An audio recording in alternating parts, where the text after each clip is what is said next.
If you had the opportunity to take a look at what happened, it was reminiscent of a war zone. But Keith had a favor. He said he wanted a pizza, my friends. Oh, you just enjoy that. The brush is extremely dry. It's brittle. It cracks in your hands. This is the stuff that you're going to be seeing. And this is one of the hardest hit areas because it's just over there where that water treatment facility is. Chew, can we get a hip hip hooray before we go? That was terrible. Like a hip hip hooray. Come on, something. Hip hip hooray. And a hip hip hooray to all you guys back in Connecticut. Now, we thought we might have gotten a little bit lucky just a couple hours ago, but just look at the amount of snow that has fallen in that short period of time. Firefighters say there are things that you can do to help keep your home safe from heavy snow. All you have to do is make sure you have a snow rake.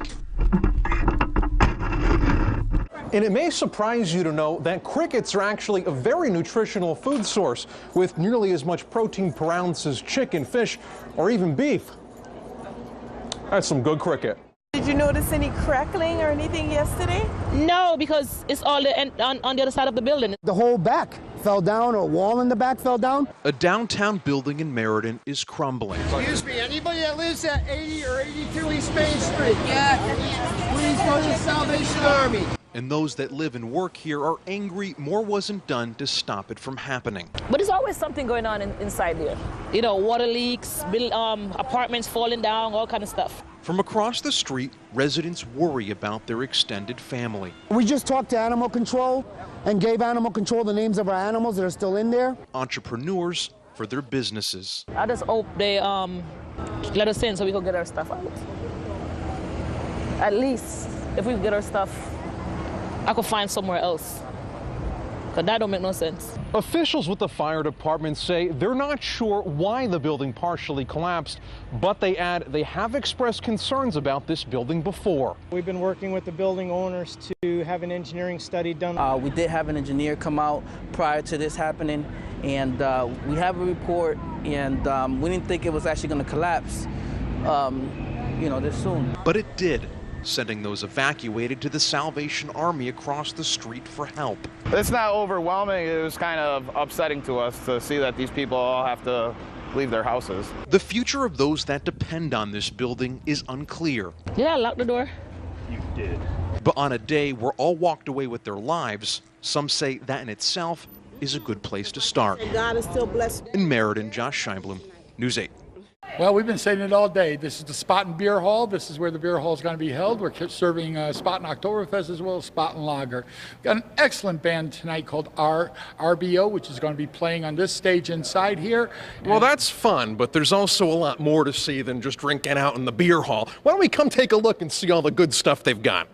And oh boy, is there a lot to see. They've shut down a large section of Main Street, and it just so happens we have somebody here. Hello there, what's your name? Diane. And Diane, what are we doing right now? We're setting up for our Knox bratwursts and German sausages. Ooh, a little German sausage. What makes the German sausage better than all the other sausages? Ours is special made only for East Side Restaurant. Sounds good. Now, I know what you're thinking. Germany, Oktoberfest, the two kind of go together. But let me tell you, we're here in New Britain, so Poland going to have a pretty strong representation, too. I'm here with Daniel. He is from the Pierogi Queen. All right, what is going to be served, other than pierogies, for Oktoberfest? What's the specialty? Well, what we have is actually the works, which you get to pierogies, you get some sauerkraut, and you get kielbasa. Other than that, we have the pierogies. We do have 4 different kinds, which are our apple cinnamon. We have our sweet cheese pierogies today, cheese potato, and actually we have some kielbasa pierogies with us. All right, kielbasa, that sounds like some meats and some food. High five. Oktoberfest. Let's see what else we got going on. And did I also forget to mention that it's a great place to bring your significant other? Josh?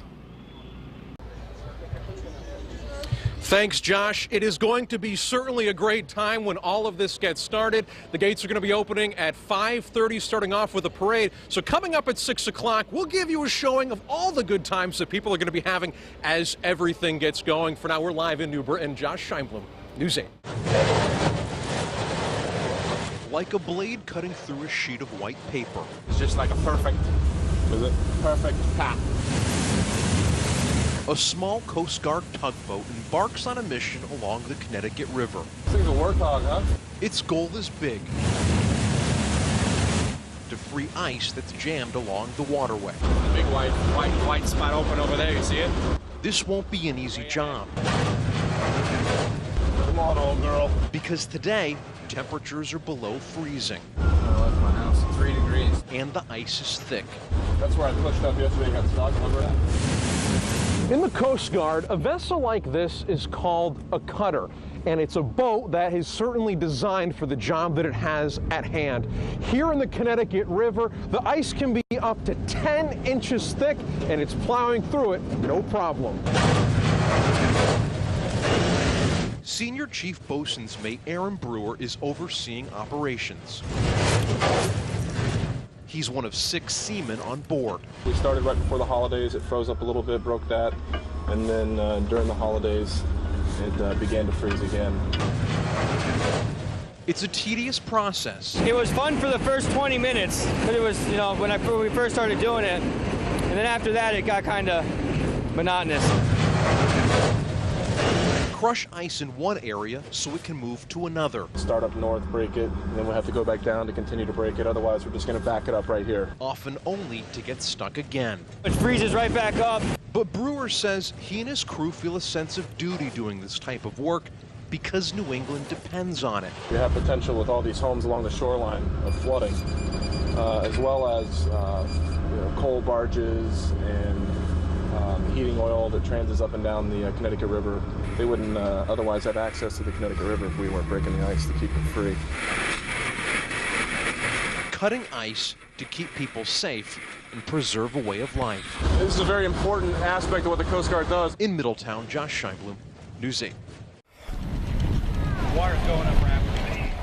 With the rescue truck. A race is underway to save a life. Stay on that side. Get life jacket here. An elderly man is stuck inside a truck. I didn't see it coming. As floodwaters rise around him. It's either really gone up or the ground's eroded underneath it.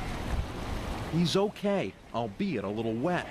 It's a story repeated more than half a dozen times this morning in Loudoun. God, I wish I would have moved my motor home. Your tank even floated. Rescue crews estimate over 50% of the town is currently underwater, but they say there is some good news. Everyone they've rescued from their home is okay.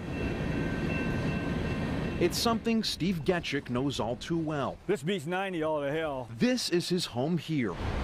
One of several properties that stand now as islands in a sea of water. It's bad. I've never seen anything like it before. Like many people who call this town home, all Steve has now is what he was able to throw into a small garbage bag. Got my brand new shoes. Before emergency crews arrived. Some personal papers and my cell phone and the clothes on my back, basically. The waters came without warning, surprising all who live here. It's insane. You wouldn't believe it. They evacuated the houses with boats. Just like Steve, a seasoned National Weather Service observer with more than 50 years experience. In Loudoun, Josh Scheinblum, CBS 2 News. Ask any high school girl. Katy Perry is one of the hottest music artists right now that you're going to find on any radio station or TV station. And now Katy Perry and Good Morning America have issued a challenge to high schools all across the country. Come up with a great video and Katy might just perform at your school. And at least here in Middletown, there is one high school that says they hear her message loud and clear.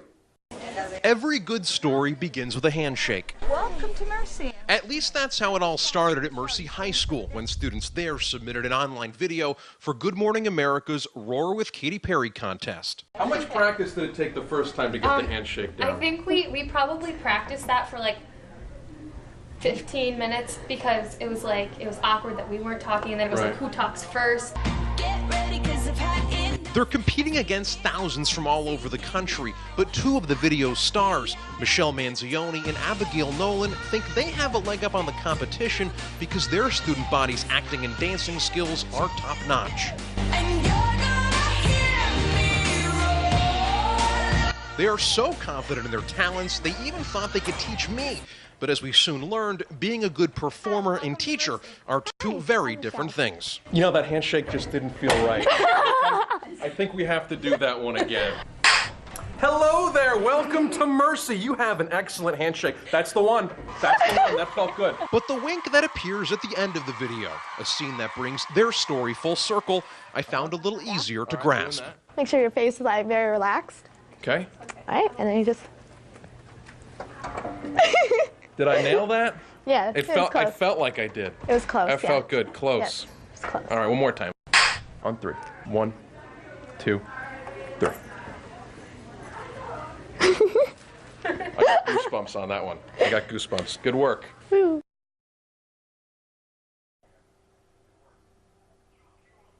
Now, ultimately, Good Morning America will select 5 finalists. They've already selected 2, and at least over at Mercy High School and throughout the entire Middletown community, it's fingers crossed. We're live in the Middletown newsroom at the Middletown Press. Josh Scheinblum, News 8.